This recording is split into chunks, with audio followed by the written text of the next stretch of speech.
crises in Iraq. The real reason for the war is the U.S. drive for dominance over the Western Hemisphere and complete control of the resources found within. Is Venezuela not entitled to its own sovereignty?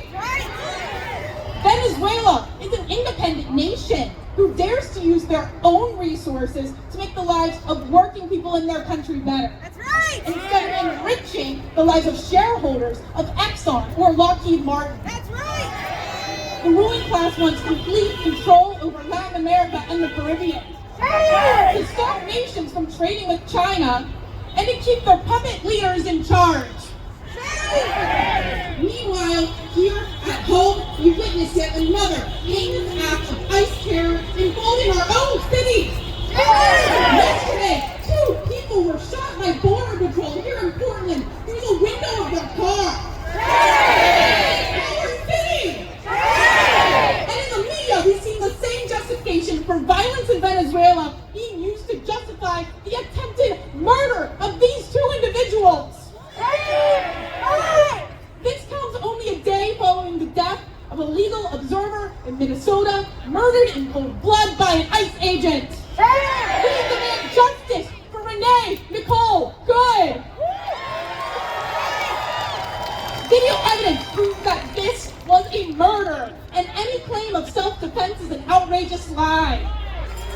And so far, the Democratic leadership have wagged their fingers and complained about federal non-cooperation with state law enforcement. But the state of Minnesota does not need federal cooperation to investigate and indict the killer ICE agent Jonathan Ross. There's no complicated investigation needed. It was all captured on video. We should all remember that Derek Chauvin, the killer cop who murdered George Floyd, was not immediately arrested either. This only happened after masses of people took to the streets and took action to demand it. Not just in Minneapolis, but across the country. Renee's murder is emblematic of the violence unleashed by ICE on our communities every single day.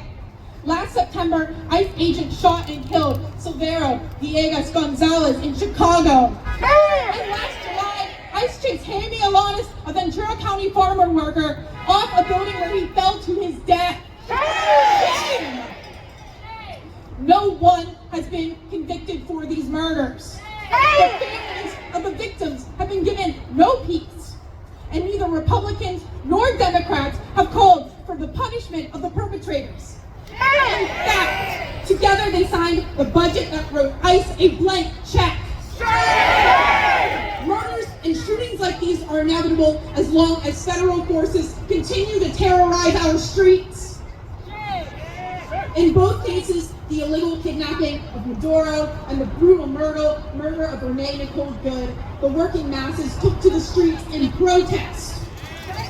On Saturday, mere hours after the news of the aggression in Venezuela broke, demonstrations took place in over 100 different cities. Last night, vigils and rallies were held all over the country in honor of our fellow worker, guns down by ICE. In Portland, demonstrations were organized within hours of the news of our neighbors being shot. It can seem like Trump and the billionaire class are invincible. They run the government. They have unimaginable wealth. But the reality is that people have the power. We all of the labor.